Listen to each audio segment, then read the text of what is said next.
Hello everyone, this is Neha Soni and I'm your social science teacher. So I'll be teaching you social science in this year. So my dear students, as you know that we have started with history from class 6 and now we are in our chapter number 10, that is new empires and kingdoms, and we are in our part 3. As you know very well that we have completed our part 1 and 2 of this chapter, and now in this video we will try to understand and we will try to learn about the Pallavas and Chalukyas in this part 3 of this chapter. So in our previous video we have discussed about Harshvardhana and the dynasties and the new kingdoms were emerging at that time. So हमने गुप्ता जो empire था उसको discuss किया, then हमने हर्षवर्धन को discuss किया, and now we are going to discuss about Pallavas, Chalukyas and पुलकेशिनदित्य who was the famous ruler of Chalukya. So here we begin. My dear students, we can know about these kind of empires and these kind of kingdoms from the Prashastis, genealogies, you know very well. So Prashastis हमें मिली है और किनके बारे में बता रही है? Yes, it is telling us about the Pallavas and Chalukyas and about Pulkeshinaditya. Okay, so the most important dynasty in South India. So we are talking about South India in this video in this chapter. Okay, so अभी तक हमने जो north India था उसको हमने discuss कर लिया था in our previous classes, and yes we have discuss about the Harshavardhana's attempt, जिसने अटैम्प्ट किया था to cross the Narmada river. Okay, so Deccan plateau से उसे बाद में हरा दिया गया था और किसने उसे वापस भेज दिया था? Pulakeshinaditya was the famous ruler of Chalukya dynasty. So यहाँ से हम साउथ इंडिया जो सदर इंडिया है यहाँ की जो फेमस डायनेस्टीज थी उस समय की उनको यहाँ पे डिस्कस करने वाले हैं. So here during this period when were Pallavas and Chalukyas were most important dynasty in South India. So Pallavas and Chalukyas के बारे में हम यहाँ डिस्कस करेंगे.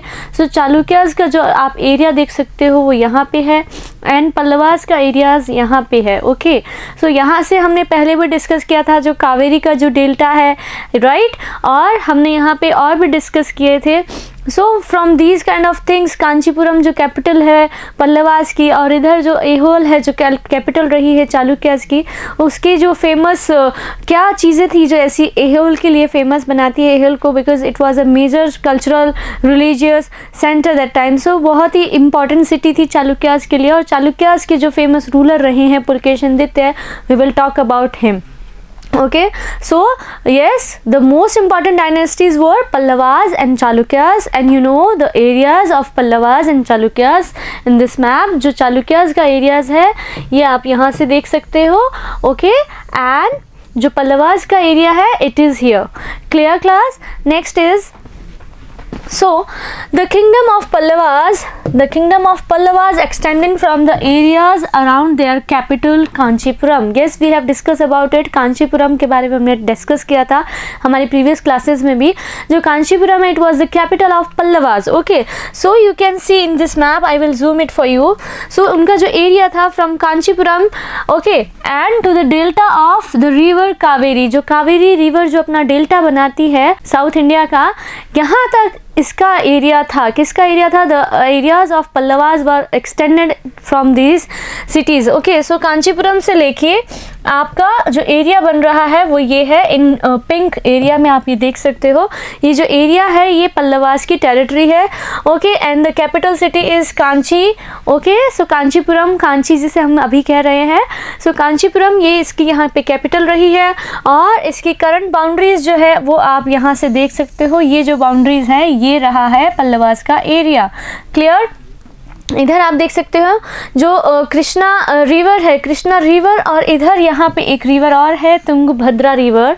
So between Krishna and Tungabhadra river यहाँ का जो एरिया था फेमस जो एरिया रहा है वो चालुक्यास का रहा है. और from Kanchi to the delta of Kaveri river, ये जो कावेरी रिवर है ये यहाँ से फ्लो कर रही है and it is flowing its water into bay of Bengal में, ये अपना पानी जो है वो गिरा रही है. ठीक है, सो यहाँ से हमने देखा ये जो एरिया है it is area of Pallavas. Clear class? Next we will talk about the area of Chalukyas. So while the kingdom of the Chalukyas is spread between Krishna and Tungabhadra rivers. Clear? सो अभी हमने discuss किया था, yes here, सो यहाँ पे आप देख सकते हो here is Krishna river and here is Tungabhadra river, clear class. So ये जो एरिया है, ये जो एरिया आपको यहाँ पे दिखाई दे रहा है, ये सारा एरिया किसका रहा है, चालुक्यास का रहा है, ठीक है। ये बाउंड्रीज रही है उसकी, जो मेजर एरिया है वो यहाँ है, जो एहोल है जो कैपिटल रही है चालुक्यास की, क्लियर हो गया। Okay, next is so the capital of Chalukyas were Aihole, yes we have discussed about it। so Aihole क्या रहा है, कैपिटल रहा है, किसका कैपिटल है ये, चालुक्यास का कैपिटल है। And yes Kanchipuram was the capital of Pallavas, clear class। so here you can see in this map, so Aihole is here, okay। so Aihole जो है और ये जो एरिया है ये हमने दिखाया है आपको, ओके। महाराष्ट्र जो अभी करंट सिटी है उसके नीचे का ये जो एरिया है, और अभी एट प्रेजेंट कर्नाटका के अंदर है Aihole। सो यहाँ पर जो एहोल था ये कैपिटल था, किसका कैपिटल था, चालुक्यास का कैपिटल था, clear class. So here Aihole was the major trading center that time. So अभी हमने ट्रेड के बारे में भी डिस्कस किया था, साउथ इंडिया जो था वो फेमस था अपने ट्रेड के लिए। हमने यहाँ से देखा था जो ब्लैक गोल्ड था, जिसे ब्लैक पेपर को हमने ब्लैक गोल्ड भी कहा था, ये और बहुत सारे प्रीशियस स्टोन्स के लिए फेमस था, और जो स्पाइसेस थे उसके लिए भी साउथ इंडिया फेमस है। सो इस वजह से यहाँ से हमने देखा एहोल जो था वो फेमस ट्रेडिंग सेंटर भी था, as well it was a religious and cultural centre also. वहाँ पे बहुत सारे टेम्पल्स भी देखने को मिलेंगे। So here at the same time it gradually become a major religious center with various temples। so यहाँ पे जो दुर्गा टेम्पल है और भी जो फेमस टेम्पल्स रहे हैं, और उस समय इन टेम्पल्स का जो निर्माण करवाया गया वो वहाँ की जो स्थापत्य कला है उसके बारे में भी हमें बताता है। सो मेजर जो प्रोग्राम्स किए गए थे, जो स्टेप्स लिए गए थे किंग्स के थ्रू, और इस सिटी को मेजर सिटी का दर्जा देते हैं। और यहाँ से जो कल्चर दिखाई देता है, जो चालुक्यास के बारे में, जो चालुक्यास की पोजीशन दिखाई देती है, it was very powerful that time. So Chalukyas के ही एक लीडर रहे हैं पुलकेशिन द्वितीय, उनके बारे में हम डिस्कस करते हैं। So here he was the most famous Chalukya ruler, yes we have discuss about him, हमने प्रीवियस क्लास में डिस्कस किया था। जो हर्षवर्धन थे when he was trying to cross the Narmada river, तो पुलकेशिन द्वितीय ने ही उन्हें हराया था, हर्षवर्धना को, और हर्षवर्धन से कहा था go back to your territory, okay. So Ravi Kirti ने फिर बाद में जब पुलकेशिन जी के लिए एक जो प्रशस्ति है उसे लिखा, Ravi Kirti he was a Jain poet, okay. So ये जैन पोइट था, he was a court poet of Pulakeshin द्वितीय। उन्होंने एक प्रशस्ति लिखी थी about Pulakeshin and the 4 generations also. So उसमें उन्होंने ये चीज़ लिखी थी कि जब इन्होंने हर्षवर्धन को हराया तो हर्षा जो है अब हर्षा नहीं रहा है, बिकॉज अब जो हर्षवर्धन है जिसके नेम से ये जाहिर हो रहा था कि हर्ष मीन्स खुशी उल्लास, अब वो खुश नहीं रहा, बिकॉज अब वो हार चुका है, उसे हराया जा चुका है मेरे राजा के द्वारा। So Harsha is not Harsha as well now. So उन्होंने इस तरह से अपने जो प्रेज की थी पुलकेशिन द्वितीय की, उसके बारे में, उसके साथ साथ उन्होंने उस समय अपनी जो प्रशस्ति थी उसमें कालिदास, भारवी, इन जैसे फेमस जो पोइट्स थे उनके बारे में भी डिस्क्राइब किया है। So here Pulkeshin Ditya was the famous ruler of Chalukya's dynasty, and we get information about them from the Prashasti composed by his court poet Ravi Kirti। So Ravi Kirti जो थे इनके court poet थे, और ये जैन धर्म को अपना चुके थे पुलकेशिन द्वितीय के, पुलकेशिन सेकंड के, ठीक है। इनके जो पहले की जनरेशन थी या इनके बाद की जो समकालीन जो इनके कंटेम्पररी जो रूलर्स थे, उनके साथ साथ इनके जो फेमस अटैक्स रहे हैं, जैसे इन्होंने पुलकेशिन द्वितीय ने जो पुलकेशिन सेकंड है, इन्होंने पल्लवास के ऊपर भी अटैक किया, इन्होंने हर्षवर्धन को हराया। सो इनकी जो विक्ट्रीज थी उन सब का डिस्क्रिप्शन हमें मिलता है इनकी प्रशस्ति में, और ये प्रशस्ति मिली है हमें एहोल से, ठीक है ना। सो एहोल का जो इंस्क्रिप्शन है उसमें ये प्रशस्ति हमें दिखाई देती है, clear. So in this Prashasti, information about his 4 generation and Pulkeshin second, get information about meeting this kingdom from his uncle. अब जो ये किंगडम मिला पुलकेशिन द्वितीय को, ये जो किंगडम है उनके फादर से नहीं मिला, उनके अंकल से उन्होंने ये लिया था, ओके। सो जो पुलकेशिन द्वितीय के बारे में जो ये रवि कीर्ति जी हैं, इन्होंने अपनी जो प्रशस्ति लिखी थी उसके अंदर ये सारी चीज़ें बताई है, उनकी जनरेशन्स के बारे में बताया है, पुलकेशिन फर्स्ट, कीर्ति वर्मन, माग्लेशा। सो इन सभी के बारे में डिस्क्राइब करते हुए उन्होंने बताया he got his kingdom from his uncle. Clear? Okay, according to Ravikirti he had campaign in both the east and west coastal areas. So उन्होंने ईस्ट और west, India is the best, it means उन्होंने east और west के जो coastal areas रहे हैं Indian सब continent के, वहाँ तक भी उन्होंने अपने कैंपेन जो है वो चलाए थे, और कैंपेन में उन्होंने विक्ट्रीज, जो पल्लवाज हैं उनके ऊपर विक्ट्रीज भी रही थी। सो इस तरह से उन्होंने बहुत सारे कैंपेन किए, और कैंपेन जो समुद्री जो पड़ाव रहे हैं, समुद्री जो इलाके रहे हैं, तटीय इलाके रहे हैं, जो कोस्टल एरियाज रहे हैं, वहाँ भी उन्होंने अपने कैंपेन किए थे। Clear class? So next is Pulakeshin second also attack Pallavas. So अभी मैंने आपको इसके बारे में बताया, पुलकेशिन सेकंड जो थे वो बहुत ही ज़्यादा फेमस रूलर रहे हैं, स्ट्रॉन्ग रूलर रहे हैं, अटैकिंग उनका नेचर रहा है। सो उन्होंने अटैक किया, पल्लवास के ऊपर भी अटैक किया। सो उनकी जो विक्ट्री थी वो ज़्यादा दिन नहीं चल पाई, बिकॉज अब क्या हो रहा है, यहाँ से धीरे धीरे ये जो डायनेस्टी है ये अब ज़्यादा दिन नहीं टिक पाई, और फिर इन्हें रिप्लेस कर दिया राष्ट्रकूटाज ने। सो अब ये जो चालुक्य डायनेस्टी जो रही है, इन्होंने पल्लव एम्पायर जो था इसके ऊपर, जो कांची, जो वेंगी, ये सब जो फेमस सेंटर रहे हैं पल्लवास के, यहाँ पे भी इन्होंने अटैक किया, और अटैक के बाद में जो जीत हासिल हुई उसे ये ज़्यादा दिन हजम नहीं कर पाए और इन्हें हरा दिया गया। This victory of Chalukyas were short lived. So इनकी जो जीत थी उसके बहुत ही कम दिन इन्हें मिले थे अपनी खुशी मनाने के लिए, ठीक है ना। सो next you can talk about and we can discuss about gradually the power of Pallavas and Chalukyas. Yes, अभी तक हमने देखा जो पावरफुल रहे हैं चालुक्याज, जो वातापी बादामी के जो रूलर्स रहे हैं, वहाँ से उन्होंने हर्षवर्धन जो इतना फेमस रूलर रहा है उसे भी हरा दिया। पल्लवास के ऊपर भी चालुक्याज के जो पुलकेशिन द्वितीय थे, पुलकेशिन सेकंड थे, he attacked on Pallavas. So now we can know about him from the prashasti, and now we can know and gradually the power of Pallavas and Chalukyas began weaken. अब यहाँ से इनकी जो पावर है वो कमज़ोर होती जा रही है, धीरे धीरे इनके जो रूलर्स हैं उनकी पावर कम हो रही है।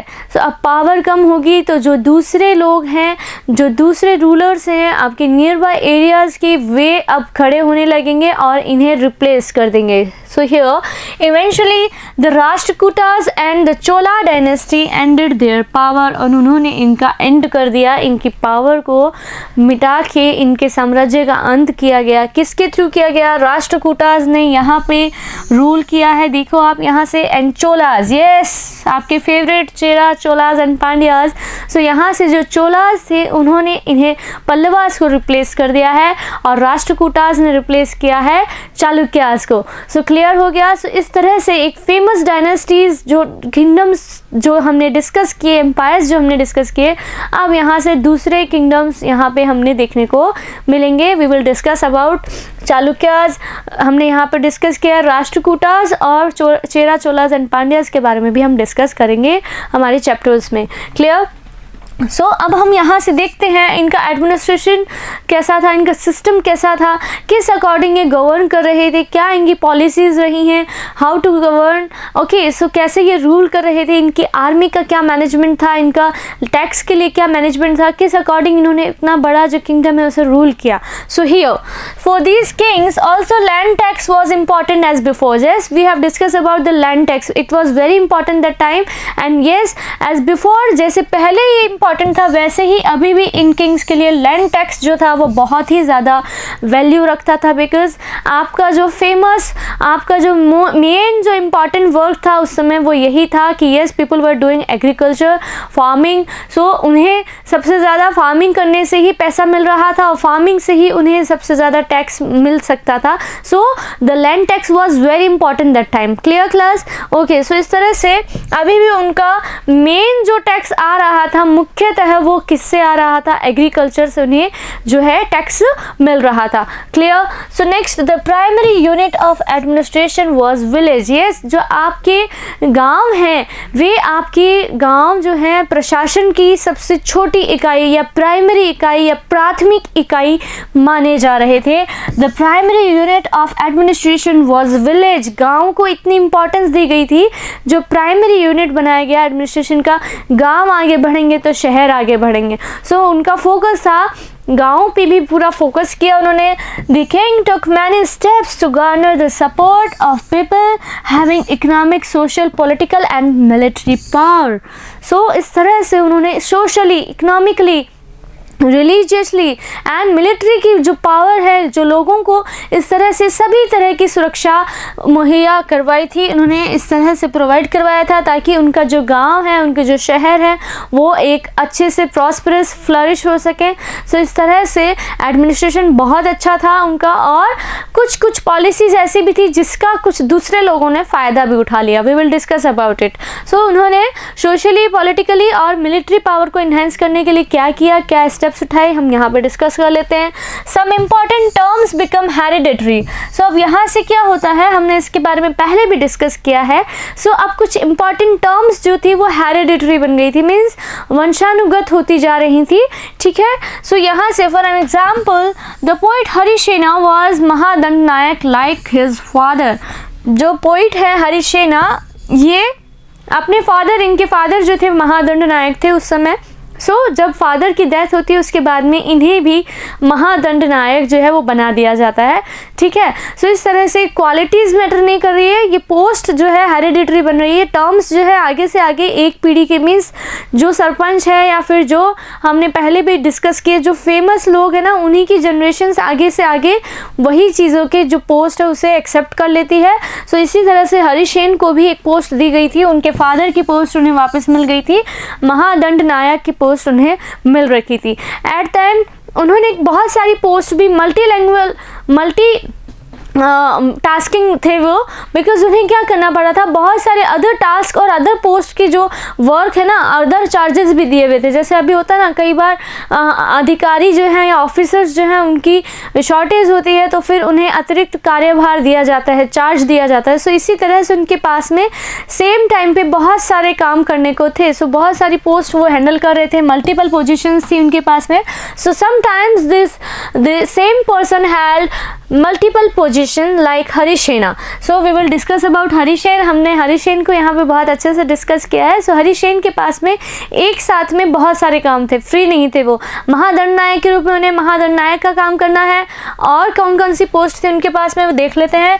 सो Harisena was Mahadanda Nayak as well as Kumaramatya and a Sandhi Vigrahak minister. सो इस तरह से जो हरिसेन थे उनके पास में करने को बहुत सारे काम थे। He had multiple position, so that's why हमने कुमार महामात्य देखा, संधि विग्राहक मिनिस्टर भी उसे पोस्ट मिली हुई थी, और महादंड नायक की पोस्ट भी मिली हुई थी। And as well he was a poet also.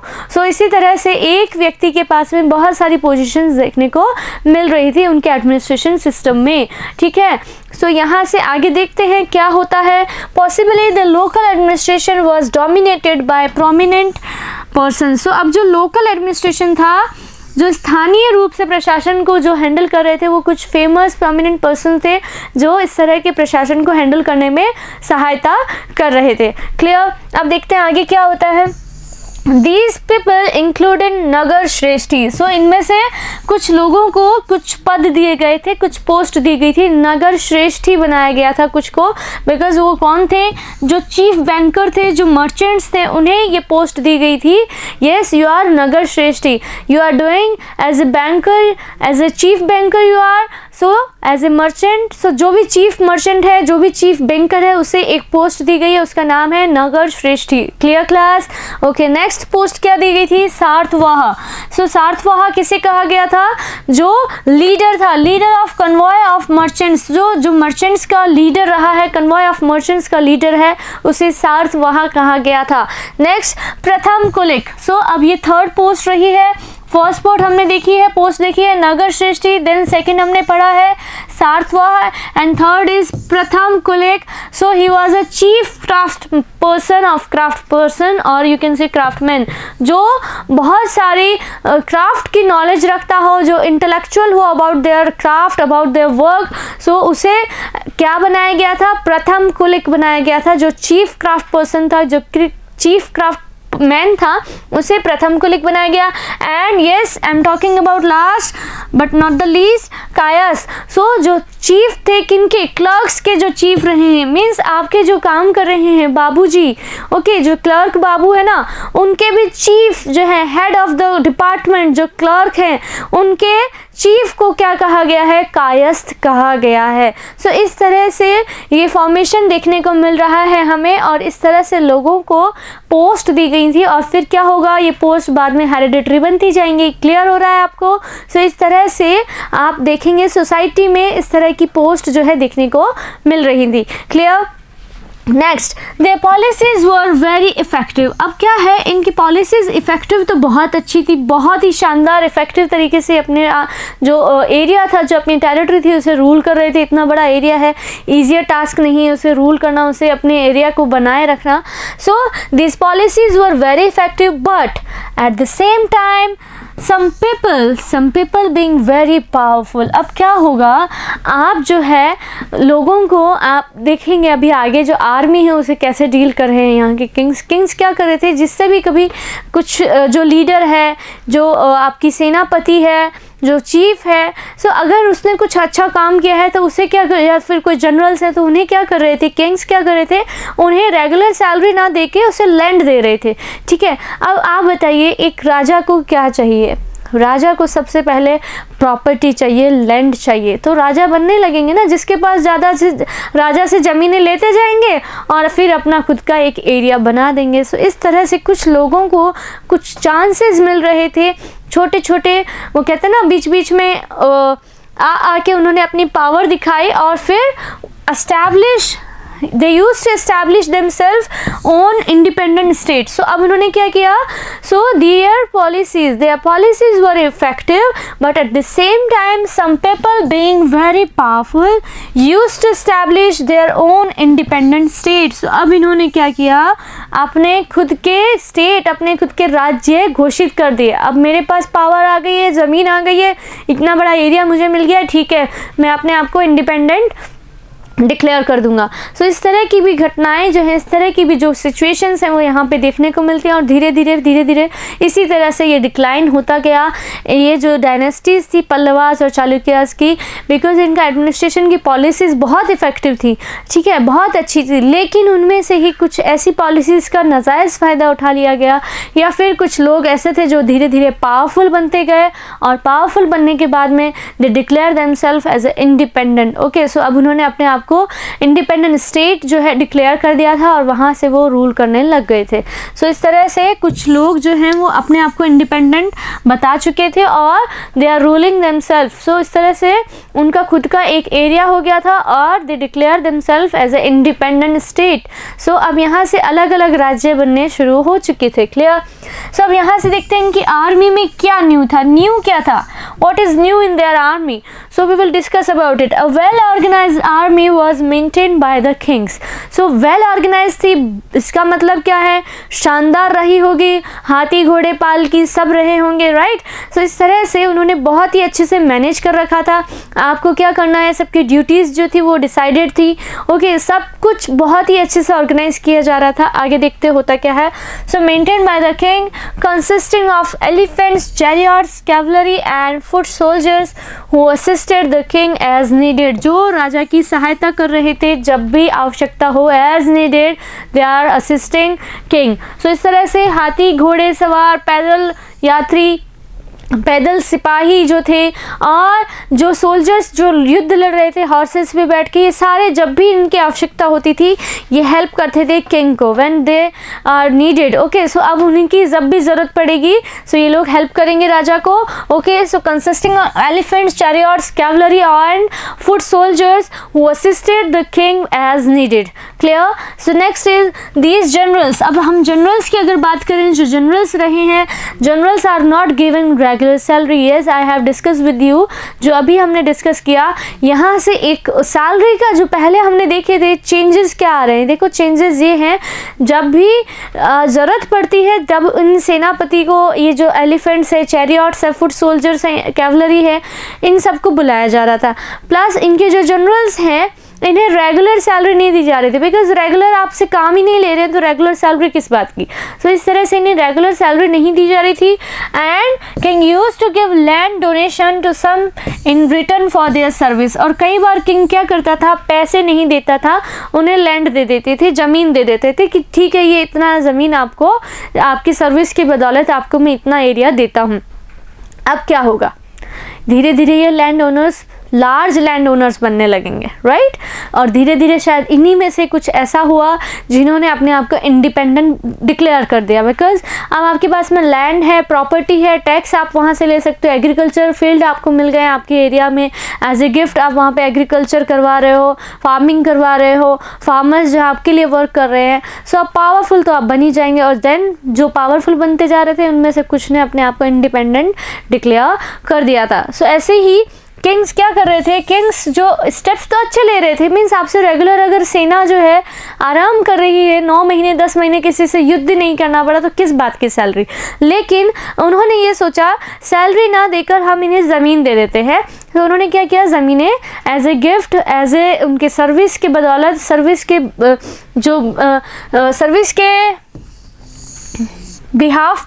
Service के बिहाफ पे उन्हें लैंड डोनेशन दिया जा रहा था, ज़मीनें जो हैं वो दान दी जा रही थी। क्लियर हो गया। नेक्स्ट क्या है देखते हैं, बाय कलेक्टिंग टैक्सेस। अब yes, king was collecting tax from the field area. So अभी एग्रीकल्चर से सबसे ज़्यादा टैक्स आ रहा था, और भी जो पोस्टेज थी जब हमने टैक्सेस डिस्कस किए थे पहले भी चैप्टर्स में, सो वो सारे टैक्सेस भी थे, कुछ नए टैक्सेस भी फॉर्म किए गए होंगे।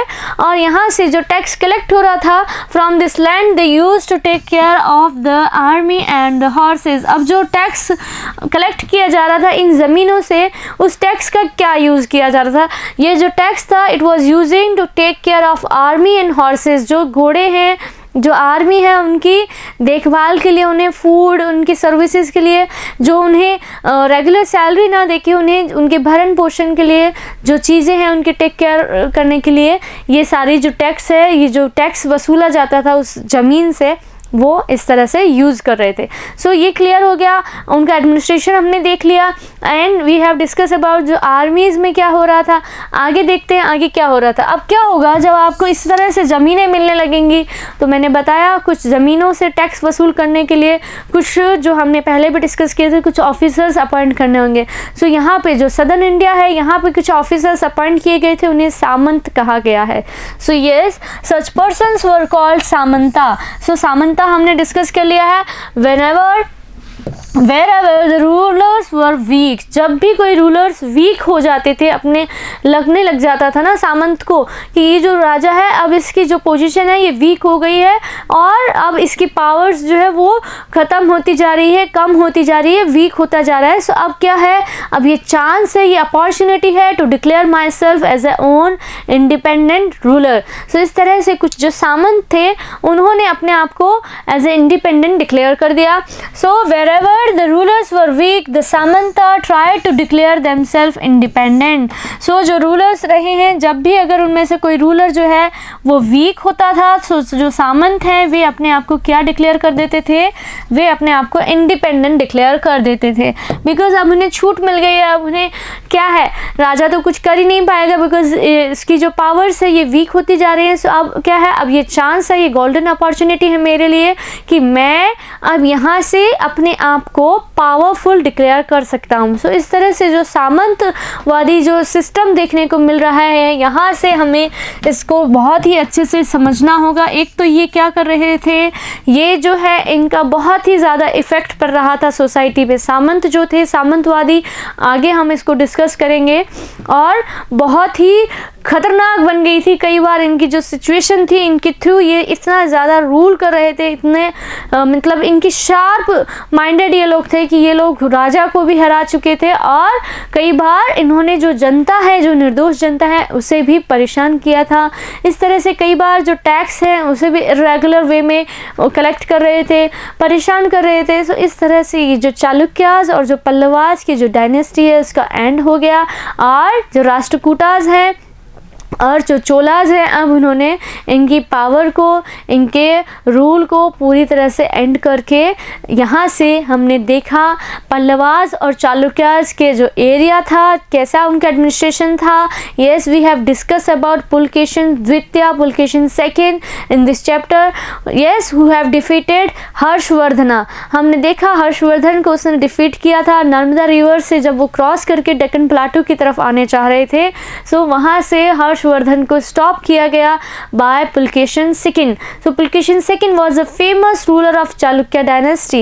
So yes, we have discussed about the administration system in this chapter, in this video, and we have discussed about Pulkeshin II and the new army. जो generals हैं, they are not giving regular salaries at that time, and यहाँ पे उन्हें as a land donation दिया जा रहा था for their services. उन्हें इस तरह से जो किंग्स हैं वो इस तरह से रूल कर रहे थे. एंड जो हमने सामंत पढ़े हैं यहाँ पे, such persons were called samanta. वो क्या कर रहे थे, जब भी कोई रूलर्स वीक पड़ रहे थे तो वहाँ से उन्होंने अपने आप को इंडिपेंडेंट जो है डिक्लेयर कर दिया. और कुछ अदर स्टेट्स भी थे, बीच बीच में हमने देखे थे कुछ अदर जगह भी थी जहाँ से भी लोगों ने अपने आप को इंडिपेंडेंट स्टेट जो है वो घोषित कर दिया. तो ऐसे करके छोटे छोटे किंगडम्स जब इमर्ज होने लगे तो उन सब ने यूनाइटेड होके जो चेराज, चोलाज एंड जो पांड्याज हैं उनकी हिस्ट्री यहाँ से हम और ज़्यादा अच्छे से पढ़ेंगे. आगे जो हमारे चैप्टर्स होंगे, आगे जो क्लासेस होंगी आपकी, उसमें आप इसको डिस्कस करेंगे. So here we have discuss about new empires and kingdoms and Pulkeshin Ditya. Yes, we have discussed about the Prashastis which were composed by Ravi Kirti. And who was Ravi Kirti? Ravi Kirti was a court poet of Pulkeshin Ditya, Pulkeshin II. Okay, and he was a Jain poet. Okay, so अब यहाँ से रवि कीर्ति ने जो प्रशस्ति लिखी थी उसमें एहोल का जो इंस्क्रिप्शन है, एहोल इंस्क्रिप्शन से हमें ये सारी चीज़ें इंफॉर्मेशन मिलती है about 4 generations of Chalukyas and about Pulakeshin II. Yes, और उसकी जो विक्ट्रीज रही हैं उसके बारे में भी हमने यहाँ डिस्कस कर लिया है.